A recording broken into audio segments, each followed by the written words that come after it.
The successful people, they're the ones that will figure out like how to solve that problem and take that risk, the risk basically. And that's where we're at today. We're just figuring out deals that look awesome on paper, but let's figure out the risk part of it all. It's hard to come up. This is Henry Washington, and you're listening to the Average Joe Finances Podcast. Welcome to the Average Joe Finances Podcast. Are you trying to get out of debt, invest, or just not sure where to start? Then this is the place for you. We discuss different ways to get out of the rat race and build your wealth. Join us on this wild ride to financial freedom.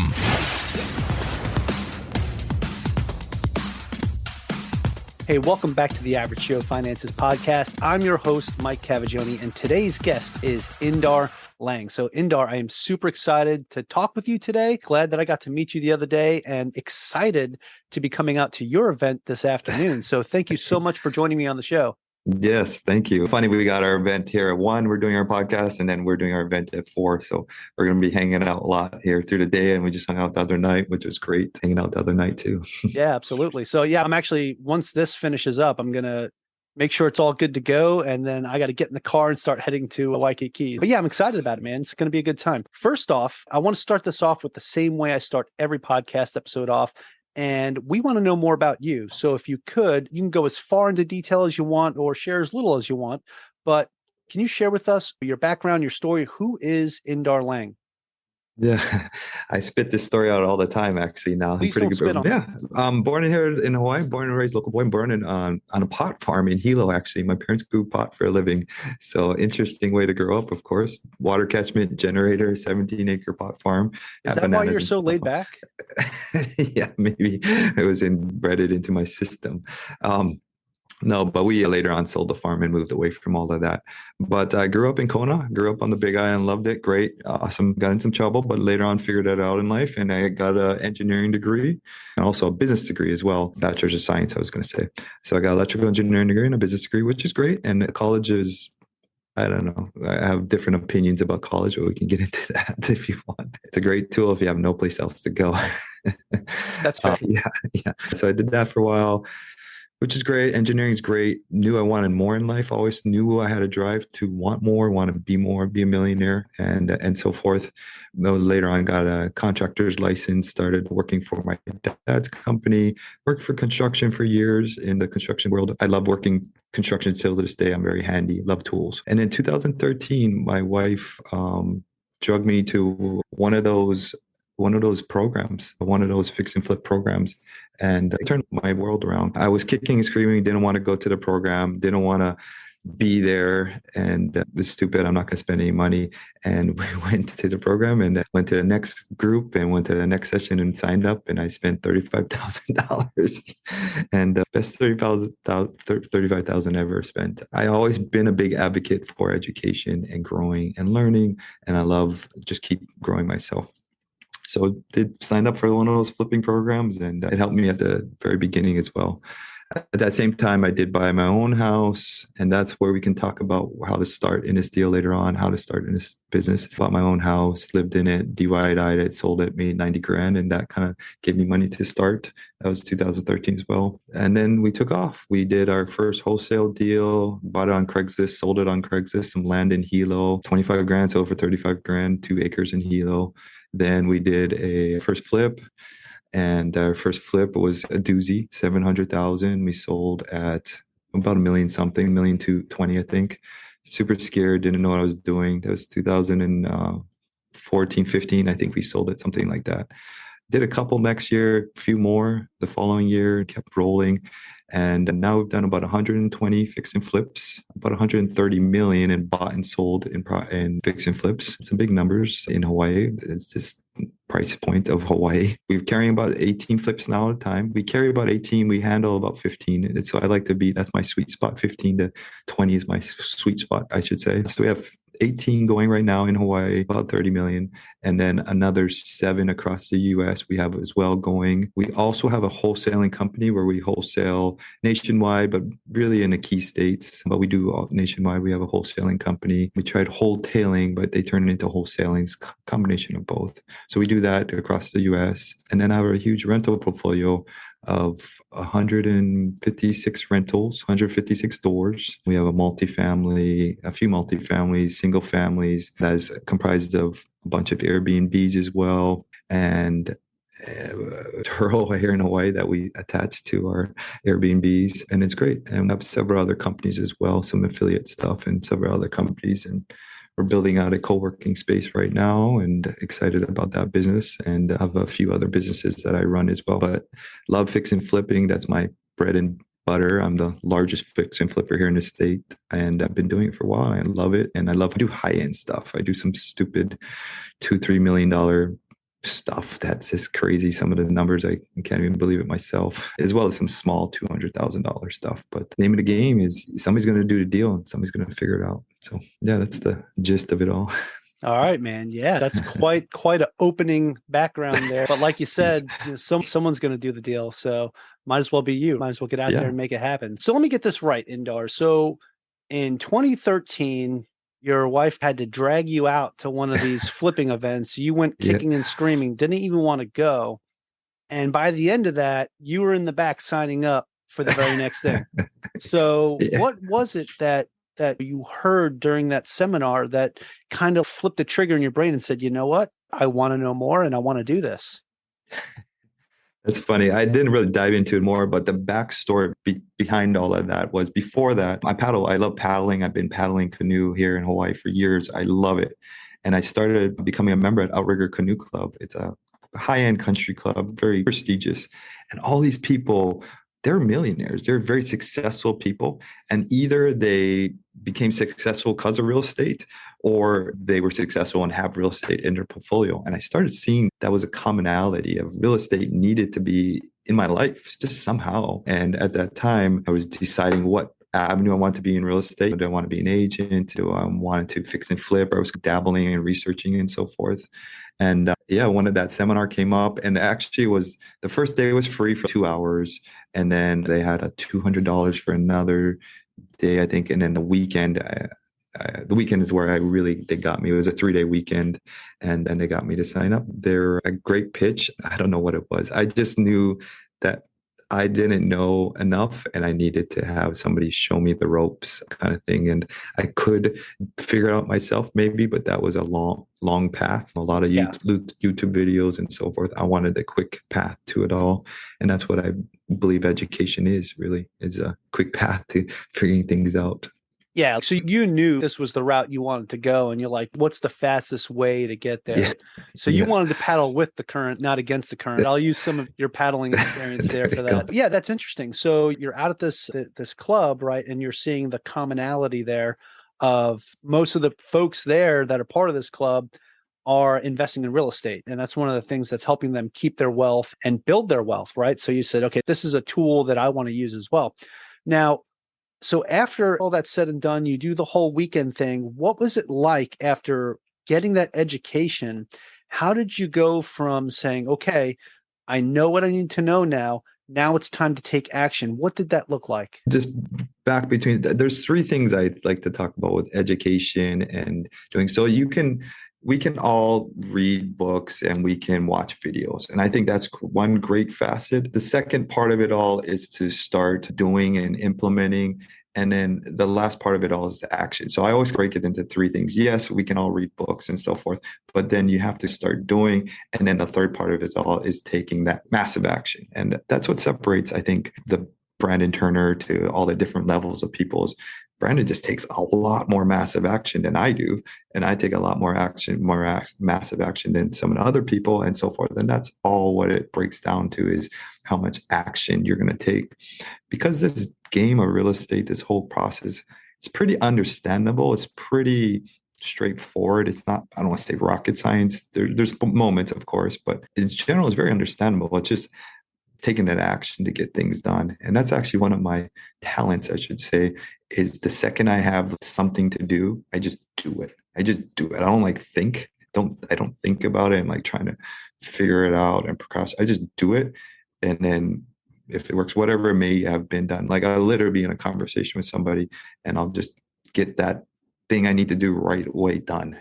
Because otherwise it goes tomorrow and I forget about it and it's something else and so forth. But yeah, the education program put me around like-minded people. They shared like kind of step by step. Like again, real estate is already very understandable, but it was just nice to have somebody lay out the actual step by step process of it all. Start a company, get your goals set, and just a step by step of it all. It was nice for me to have that laid out, which is actually, we're going to be starting an education program here shortly. And I just wanted to lay it out for people step by step. And again, at the beginning, when I started, there was no one in Hawaii scaling this. There was no one in Hawaii that I could look up to. I had to look up to a mainland people, and they're great and all, but they didn't understand Hawaii. And Hawaii, it's got its own struggles for sure. It's hard to scale Hawaii. When I started, no one was scaling in Hawaii. And again, somebody's going to do it. Might as well be me. Yeah, I mean, that's a great point. It is a different world over here. The real estate market is so much different than back on the mainland. After living most of my entire life on the mainland and now being here for the past 4.5 years, it's one of the things I realize is it is such a different beast here. And one of the things that I found for me is that I had like huge limiting beliefs about being able to do real estate in Hawaii. Like I was like, oh, it's too expensive to do flips. I don't know how anybody does this. And then I met people that are doing it and I'm like, okay, they're doing it. So it's possible. So that's one of the things I think a lot of people struggle with out here, at least, is that limiting belief of, I don't know if I can do it. Right. And you had mentioned something else too, that when you get something that catches your eye, that catches your interest, you just move on it right away and take that massive action. I find myself often saying, I know I need to do A, B, C, or D. I will get to that when I can. And then that procrastination winds up biting me in the butt because I miss out on something or I just didn't take action fast enough. That's fantastic that you've got that mentality to just go. I'm still working on that. I still have that problem. I still have to figure out how to just go out there and make it happen. But we all do man. To extent on certain things. I think we all have that same problem. Yeah. It's just that little bit extra doing it when you need to do it. Okay. So you got the education piece, right? You got to take this massive action. What's that other piece that you were talking about? You said that there's 3 different things, I think you said that are like your go-to. This is how I do things. Yeah. Once you read it in a book and so forth, or watch a video on whatever you need to do, is to just start doing it, implementing it, send out an email or set up whatever you need to do, or even set a reminder, whatever. And then of course, lastly is just start really taking that action of whatever that process of it all is, to taking that time. And what's hard is because we have our normal lives, we have our normal process, we have our normal setup of things. So when you have to do something new or different, it's sometimes very hard. We talked about the other by Attraction, a great book we were just talking about, and the EOS system, and reading it, knowing it's great. I need to do that, but then taking that time to actually set it up and do it and get it going. Because like you in your head, it's like, yes, I have to do this. This is great. This is great. This is awesome. I'm reading it. And then you put the book down and you're like, oh, I better watch some TV. Like it's that steps to after. It's the hardest part. And life happens, right? You finish reading and you're like, okay, I know I got to do A, B, C, or D. Oh, but I need to go shopping because my wife asked me to go pick this up, or the kids need A, B, C, or D, or they got something going on with school and they need help with the project. So life can get in the way. A lot of times, at least for me, I try to prioritize my family when those opportunities present itself, because after 20 years in the Navy and spending so much time away from them, when they say they need something, I'm like, okay, let's take care of it. And then I put other things on the back burner, and it's a give and take thing, right? So that's the part that gets difficult. But if you could find that happy medium in between of how to make it work out, that's where you're going to find that success. And I've found it in some places, and in other places, I still need to figure it out. But that's part of the game, right? Is learning and figuring all this stuff out. But I'm glad to see the stuff that you're doing. It makes me hopeful that there's so many different possibilities of things that you can do out here, but you're also investing back on the mainland as well. Right. Yeah, so you're not just doing it here. You've expanded as you scaled, right? You're like, okay, I'm not just going to invest in just my backyard. I want to look in other markets where these numbers make more sense, where things might be a little bit easier to obtain and make these flips happen. So besides what you've done out here in Hawaii, what kind of markets are you looking at back on the mainland? It all stems from when I started flipping. And I was just trying to find a condo. That's what I wanted to find at the beginning. I just wanted a condo flip because it was easy. Condos are easy to understand. Not much. There's no roof, no landscaping. Pulling comps are very easy. You're just looking at the building. So your comps. I was always just trying to find a condo deal when I first started. that didn't happen. I found a deal elsewhere. And I feel like that's been the story of my life. Like every time I'm focused on even one marketing campaign, I'm trying to find a deal here, a deal comes up elsewhere. And again, my thinking is, and I have a mentor that basically told me this when I did a Macaw deal, 2015 or something like that, when it was real risky to do deals out on the West Side. It was agents were like, really, you want to buy something out there? And I was like, yeah. And I had a mentor, a millionaire friend of mine, and we were going to either you don't do the deal and you make zero, or you do the deal and you make $40,000. I was like, oh, I like $40,000, and That's a lot better than zero. Yeah. Take that. yeah. I actually ended up making 60. There you go. And I had a lot of naysayers when I first started, and I started recognizing who was naysaying. It was people who had less than me or who didn't have a lot. And those generally are the naysayers of any time I notice in life. The successful people, they're the ones that will figure out like how to solve that problem and take that risk, the risk basically. And that's where we're at today. We're just figuring out deals that look awesome on paper, but let's figure out the risk part of it all. It's hard to come up. Like we're buying a shopping center right now, and my hardest part of it is I'm doing a huge raise, $1.5 million raise, which is big for me. And let's see if we can figure out that problem. It's a great deal. Everything's amazing on paper. Just a lot of money to raise. Or flipping in a different state. How do you figure that out? And that involves you thinking you can't do it because you're not there. But honestly, I don't even have to be at my flips here in Hawaii. So why did I have to be in the mainland states? And really, it's just having a good team. We depend on a realtor up there in the States, where our realtor is a savvy investor person. We're paying them a project management fee. They're really our eyes and ears and boots on the ground, as we have here in Hawaii, is a project manager, basically. So it's the same process up there for the flips. And then for buy and hold, your property management is your ultimately your eyes and ears and everything, where we have some big portfolios and we manage our management. So we have Zooms every week with our property management. So the goal, I think, of a property management is not necessarily to manage the property, like fix and flip things or the work to be done. The goal is to manage revenue. It's to look at the income statements, profit and losses. So I am hounding them on the revenue and the expenses. And that's what we go over in our meetings of what's the income of this property, because it's a win for everyone. If we can generate more income, that means the property management makes more. If we lose more expenses, it's a win for everyone. So my conversations with property management is towards managing the revenue of the property, not necessarily fixing things. Obviously, yeah, you should be fixing the broken sink or whatever, but it's to manage the revenue.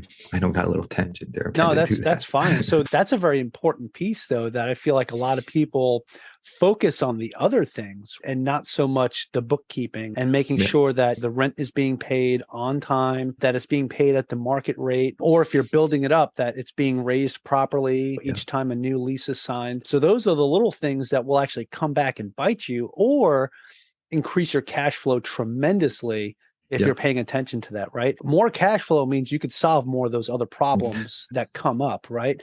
Because you have more cash now to fix that stuff. But there's something that you said too, and I just said it just now, and I wrote this down as you were talking, but you said as you were going through this, your main thing was like you were figuring out problems. And I feel like a lot of people in this space, that is like the main job that you have as a real estate investor, is you're a problem solver. For the folks that you reach out to on the flips that you do and wholesaling and all that, you're helping that individual with a problem, helping them solve a problem that they have. And then you're able to turn that and help another investor or anything else. So if somebody's coming to you and they say, hey, I'm trying to buy a buy and hold property in this area, and you're able to wholesale it to them, now you're solving their problem. So there's a lot of problem solving going on in there. Would you agree with that statement? Oh, yeah, I'm just laughing at it because it's actually our company model. We have it on our wall here. It's to figure it out. So it's not just me, but everyone that works with us, it's their job is to figure it out. Yeah. Because oftentimes, even some of the simplest tasks, people can figure it out. It's not, if you took the time, and you can Google anything nowadays, right? And took the time and figure it out, you can. If the best way I describe it, when we look at I looked at a deal in the mainland, and we were looking at this Texas deal, and we were going to make $100,000. And I told my acquisition guy, hey, if I pay you $100,000, would you figure this out? I'm like, yeah, I would figure it out for $100,000. So I look at it that way. Shit, I would figure it out if I'm going to make that much money. And that's how you look at it is, shoot, I can make a lot of money on this. Somebody's going to figure it out. And I've done some really hard flips in the beginning, and I took it upon myself to look for the really hard ones, like getting underneath houses and jacking them up and changing 9 support beams and really going after some of the worst projects. Again, somebody is going to figure that out, either you or somebody else. Pick one, take your time, and it is how you think of it as. And I took on the hardest flips, and now everything's cake. After doing some of those hard ones, now it's like, I jacked up and lifted up a house and moved it over. Come on, I can fix some support issues real easy. Yeah, so that's great. It's like out, what you said earlier, right? Besides the whole figure it out piece, it's someone's going to get that deal. Might as well be me. Exactly. So yeah, you've got some good zingers in there, Indar, like some like stuff that'll really stick in the back of your head. Hey, someone's going to get the deal. Might as well be me. And you know what? We got to get it done. So I got to figure it out. Figure it out. Yeah, that's good stuff, man. That's the name of the game in this business, is figuring out. And the problems are definitely huge figure outs. Like later on, they become very tough problems to figure out. And again, you just got to keep figuring it out, move forward, figure out. And that's why people become successful in this business, is they're able to figure out. And I have many hats too. Like I have lots of hats in this business. So you got to be jack of all trades, master of none, or whatever it is. What if I told you that you could be debt-free in 5 to 7 years? Hey, it's Mike Cavaggioni with the Average Joe Finances podcast, and I partnered with the Shred Method to help you pay off your mortgage fast. I personally used this method and was able to invest in 2 large multifamily apartment deals, pay off almost $30,000 in home renovation debt, and pay down a large chunk of my mortgage all within 3 months. I am confident in the Shred Method because it works. Did you know that you can eliminate your mortgage with the power of a simple tool called the HELOC? You can learn more about all of this at theshredmethod.com/averagejoefinances. And if you use that link, you're going to save $200 off of your initial cost. Again, this is something that I know works because I use it myself. And that's www.theshredmethod.com/averagejoefinances. Or just click that link below. Hey everyone, Mike with Average Joe Finances. The Real Estate Wealth Builders Conference, aka RubeCon, is on for 2023. It'll be May 4th through the 6th in Phoenix, Arizona at the Sheraton downtown. I'll be speaking again this year, and I want to see you there. This year I'm doing 2 speaking events, one about growing your investor network through podcasting, and the other is about investing while in the military. We have some great speakers lined up, so you don't want to miss this conference. Visit averagejoefinances.com/RubeCon, REWBCON, or the link in the notes below, and use promo code Mike for discounted tickets. See you there. Let's get back to today's episode. And then figure out like when you need to start delegating and utilizing some of the stuff you learned in traction, right? But yeah, that's fantastic. Now, I want to ask you, because I have a good understanding of your why with real estate, like why you decided real estate was the right investment path for you. And it goes back to your paddling time, right? Now, I want to know, like, you've been doing this since 2013 now, coming up on 9-10 years of doing this.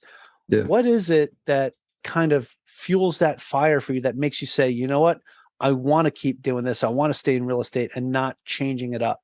It's funny you're asking that, because I just had a deep conversation with my dad last night in the office about that. Hey, I could level out basically where I'm at now today and be comfortable. I'm a millionaire on paper, have a huge net worth of rentals. And I could just stop and be very fine where I'm at. But do I want to keep pushing? And my dad said, hey, my mentality, the person I am, is I'm always looking for that challenge and that push. And if I were to stop this, I would just go into something else and find it. So there would be never satisfied with just being level, whatever I'm doing. I always look for the push in life to be uncomfortable in a sense. And that's what I keep on pushing, is my comfort level, as I'm comfortable doing 18 plus flips at a time now. And we do 30 a year, maybe 20 to 30 a year. It's my comfort zone, but okay, can I push that? We're actually going to push it to 90. I want to try and do 90 a year. I'm going to try and push. Why not hit triple digits and do 100? So if I feel like you find comfort in being uncomfortable, like you like the challenge, like it's like, okay, like we got to make this happen. We got to figure it out. and move forward. How are we going to do this? Let's make it happen. And I really like that. You're go-getter when it comes to this stuff. It's not like I'm just going to, I got myself to the point where I feel like I'm good, I'm comfortable, I think I'm going to stop now. You're like, no, what's the next challenge? Because if you did stop, like, you would wind up getting into something else. And what would that be? Like, I feel like I'm the same way. My wife asked me that question too. She's like, when is enough like passive income enough for you to say you're done?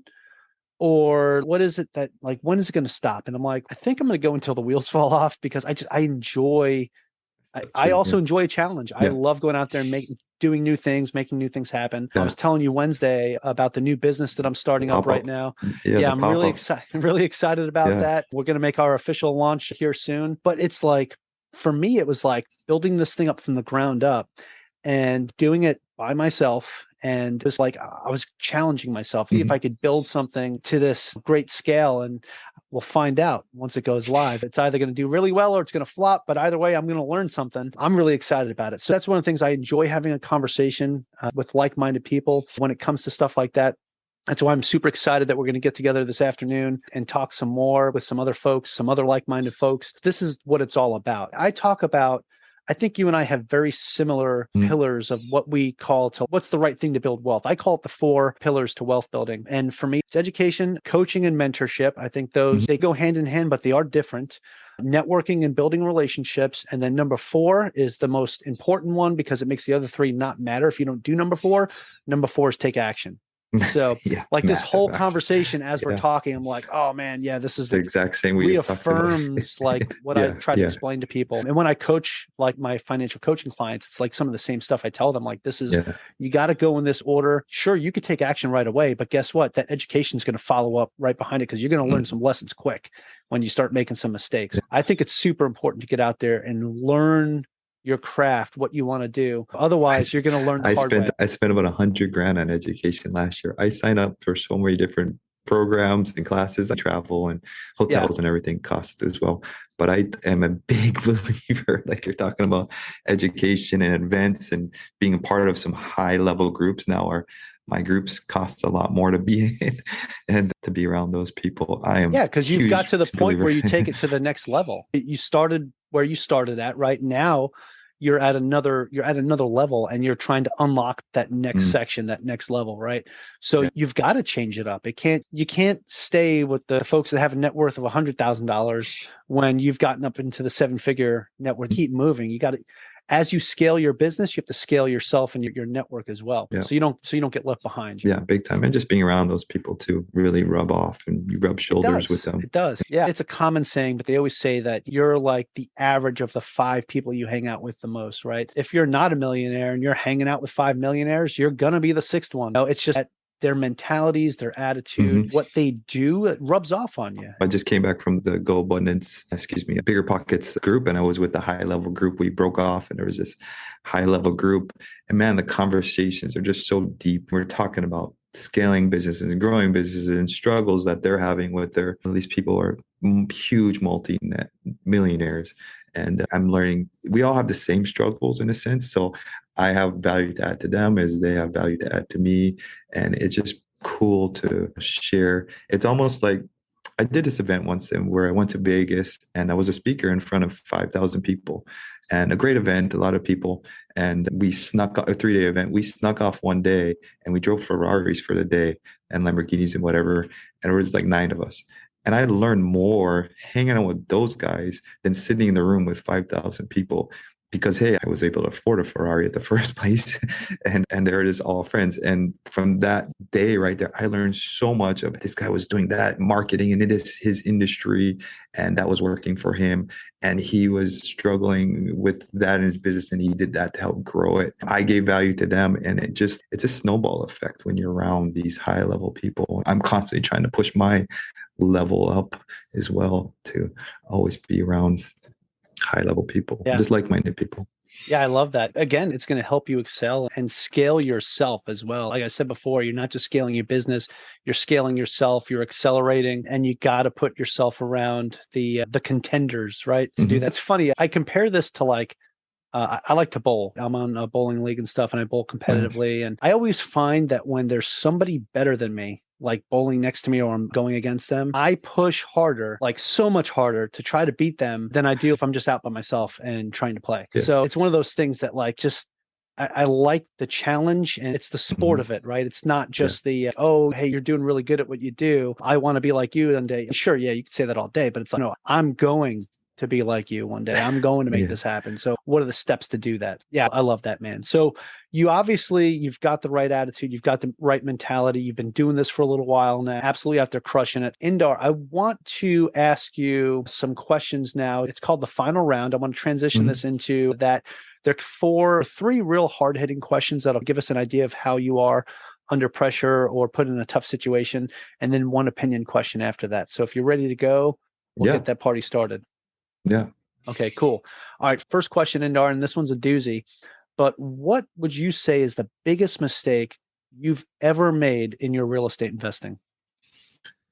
It's a funny question because I feel like my mistakes made 2 years ago were it's not as big as today. And today it's like the mistakes only get bigger and more intense, and you just figure out and problem solve. So there's always mistakes. There's always room to grow, but that's how I have to take that risk factor and understand there makes mistakes will happen to help me grow. Early on, one of my second flips ever, I had a big loss, and I could have took that as a quit this whole thing, but I did a flip right after and made it up. So I recognize that mistakes are part of the business. I've now have it lost for a while and not wood, but I learned from my mistakes as well as use those as hurdles to know I can overcome this and everything will be all right kind of attitude now. I'm very relaxed. If you ever see me, I'm very like laid back, just local boy, chill. I thought that was from growing up on a pot farm.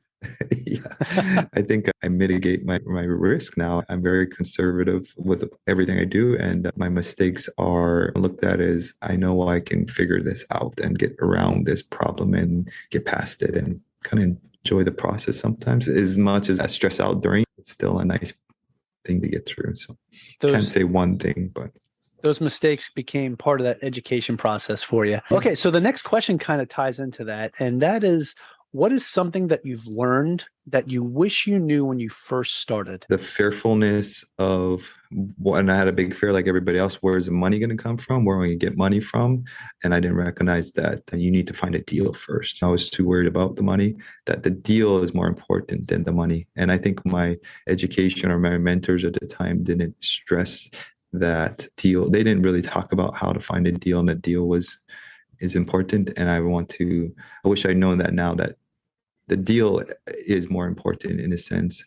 And I still have that mindset today, as now I'm looking at $10 million deals, and somebody just sent me a $15 million deal. And now I'm like, oh shoot, how am I going to raise or find that much money? So I still have that same scarcity. Like, how am I going to figure this out? I got to come up with a couple $1 million in gap funds. So it's still there in your head, but you still got to recognize if the deal's sweetheart enough that you can partner, you can bring people in and figure that money part out after the fact kind of thing. Yeah. I feel like a lot of people face that challenge. I know I have in the past before. Yeah. Like when I first decided to get back into real estate investing, I was like, okay, I need to figure out where this down payment's going to come from, instead of about finding the actual deal, where I don't even know what the down payment's going to be until I find the deal. So that's definitely huge. I appreciate that answer and the transparency there. All right, Indar, the next question I have for you, and again, this kind of ties into all of that, is do you have any tips or tricks that you would recommend to someone that is just getting started today? Yes, I have a ton of ninja tips. Actually, I have them written down right here, and some of Ben's. I love sharing ninja tips because the ninja tips really are tricks things I've learned as I failed and got through it all. 0 offers equals 0 deals. So oftentimes you'll be analyzing a deal and you'd be scared to put in an offer because you're way below, what they're asking, or you don't want to offend them. To me, if you spend time analyzing and looking at a deal, write that offer, say a verbal offer, have an agent write it up, whatever. For me, it's 21 offers equals a deal. So I'm just trying to get to 21. I'm not trying to get the offer accepted. I'm just trying to get to 21. So don't be scared to just write offers. And another coolest part about real estate in general is it's not like stocks where you buy a stock, you're all in. Like second you purchase it, you're in real estate. We have an inspection period. We have a chance to do some due diligence. We have a J1 inspection. So we can pull out the deal. We have an option to buy and an option to leave at that point. And you have that option period. That's a huge thing. If you're selling a house or if you're selling a flip, pay for a home inspection yourself as your final punch list. So if you're especially over $1 million house, this is really important. So I'll pay a home inspector to come in and do inspection of the house and give that punch list. It's like 80 pages, 100 pages, super crazy punch list. And I'll give that to my contractor. Here's your final punch list. Because I'm not going to go climb in the attic. I'm not going to pull out the heat gun and moisture test the house. Like I'm just going to walk through it nonchalantly. He's going to put his hazmat suit on, climb in the attic and do all that kind of stuff. And the reason behind all this is when you're selling $1 million house plus, generally that guy buying that $1 million house is pretty savvy dude. There's a reason he's able to afford $1 million house. So any kind of mistake that they find, he's going to ask for a credit. He's going to ask for some kind of credit back to him. And if you took all that away from him, you're going to be pretty well off. They may find some crooked outlet cover kind of inspection that you may have missed, but if you caught all the big items, it'll save you hundreds of dollars, lots of dollars. Yeah, it pays for itself. Yeah, exactly. More than yourself. Yeah, more normally, than that, yeah. More a credit's 10 grand or something crazy. Yeah. And I'm guilty of it. I miss things. Often on a flip, we only fix the things that we see, maybe an old part of the house that we didn't touch. We didn't go over there and there's a problem over there. So I'm guilty of it too. So that's your time is valuable. And I was guilty of that myself, trying to run to Home Depot 5 times a day and try to save money by me. Because I'm handy. I can install tile and I know some basics of a lot of different trades. I love doing the yards, for example. I've been out in installing grass and all that. Is my time valued at 15, 20 bucks an hour to go lay grass? Or is my time valued at $500 an hour is what I need to be valued at. So what is my time valued at? Me trying to save money by me doing it myself, is that the best use of my time, or should it be finding deals, finding money? That's what my time is valued at. And still today, I think of that. What is my time valued at? Is this the best use of my time? Driving to Home Depot and getting a screw for the contractor, is that best use of my time? Even though I think I'm saving money, which are, and you should honestly do a lot of that stuff up front on jobs. I'm not saying not to, but there's a point when you stop doing that and value your time, of course. And so there's some more. I can get some in-depth if you want to. No, that's great stuff, man. And that's probably one of the more important ones, is that understanding the value of your time. That's one of the things when I realized I needed to start outsourcing certain things, and the amount of time that the outsourcing saved me, I was able to complete tasks that made me more money, which was like the most important thing, because now it's like I'm increasing my value dollar per hour of what I cost, what I value myself at. So that's huge. Okay. That's it for the tough questions. Now, this is your opinion question. And I'm going to preface this with besides your own, because I know you just started one, but do you have a favorite business, investing, or real estate related book or podcast or both? I listen to it all, guys. I have my phone with books on tape. I don't even listen to the radio anymore. I am just trying to fill my head as much as education as I can from books and podcasts. So I'm a big advocate as much as you can. I listen to it in 1.5. So I'm trying to fly through a lot of it. You can't listen to my podcast at 1.5. I'm from New York and I talk too fast. I love, my new favorite book is The Goal. The Goal is a great book. It's an old school book. It talks about setting your goals. Whatever you're doing, have a goal. It's my number one book right now. And if you're trying to grow social media, what is your goal? Why are you trying to grow social media? And then backing it out, what's the bottleneck behind all of that? So figuring out the bottleneck. Great book. I'm loving this. There's a guy, Barry Schwitzer. I can't say his last name. Schwitzer. He's a beast. And I've been listening to a lot of his talks all over. He birthed the Cosmopolitan Hotel. He owns Starwood. He owns all the Marriotts and all the Marriott hotels. This guy is a beast. We see all these guys on social media. We think we're beast. These guys, I don't know, 100 billionaire, whatever his net worth is. I like to watch those guys and see what they're talking about. And I listen to their stuff, and they're billionaires. So I've been following him a lot. Barry Schweitzer, I can't think of it. And of course, podcast. I love your podcast. You actually have a really good following in your group. Brandon stuff that he'll be coming out with. Brandon Turner, of course, Bigger Pockets. Those guys are awesome. My podcast what's our podcast? The Hawaii Money Guy is our podcast. I listen to a bunch of others. I kind of jump around. I'm more of a books on tape kind of guy. Nice. Lately, I guess you can say. You go through those ebbs and flows of what you're interested in. Yep. Yeah, no, I love that because it's similar to what I don't listen to much music anymore. It's mostly stuff that's going to add value to my life, not only like investing or real estate related podcasts and books, but stuff that's motivational and like life coaching and things like that kind of help me with my mindset. So I think that's awesome. Now, you did share your podcast, which I didn't want you to, but that's okay because right now I'm going to ask you, Indar, where can people find more information about you? Do you have a website you could share with us, social media, a podcast maybe? Anything like that you could share with us? It's for say my social. So Indar, INDAR Hawaii. Indar Hawaii is all my social on Facebook, LinkedIn, Instagram, TikTok. What else? I think we got Be Real going, trying everything. And I like to keep it simple. So actually mostly Instagram, if you want to message me on Instagram, it's more I mostly talk with people and comment on there. YouTube, Indar Hawaii. And then, we have our podcast, The Hawaii Money Guy as well. And I just loved answering comments on there. I actually really enjoy answering some of the good comments because I like giving back. I think there's abundance in life. There's enough for everyone to have in life. And I'm here to be an open book and share everything I possibly can. It's up to you guys to take the action. And that's the trick. If I can press you guys, I'll tell you 99% how to flip a house. If you don't take that 1% to take the action, it's worthless. 100%. 100%. So, hey, Indar Hawaii. Yep, I appreciate that, Indar. So I'm going to make sure we have all those links in our show notes to make it easy for our listeners. You could just copy and paste or click away. Just don't do it while you're driving. Indar, this was a blast, man. I'm looking forward to getting together again this afternoon. Thank you so much for joining us today. Yeah, thank you. It's great talking to you. Great hanging out and awesome to be on the podcast. Thank you. And all the listeners, thank you guys too. Yeah, absolutely. And hey, also to my listeners, thank you so much for joining me and our special guest, Indar Lange, on the Average Joe Finances podcast. Go leave us a 5-star review and tell us what you liked about today's episode with Indar.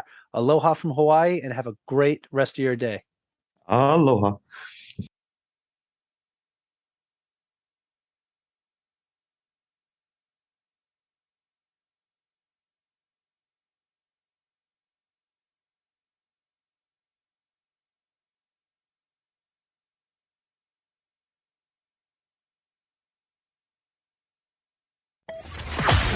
Thanks for listening to the Average Joe Finances Podcast, your source for beating debt, saving money, and investing. Learn more at averagejoefinances.com.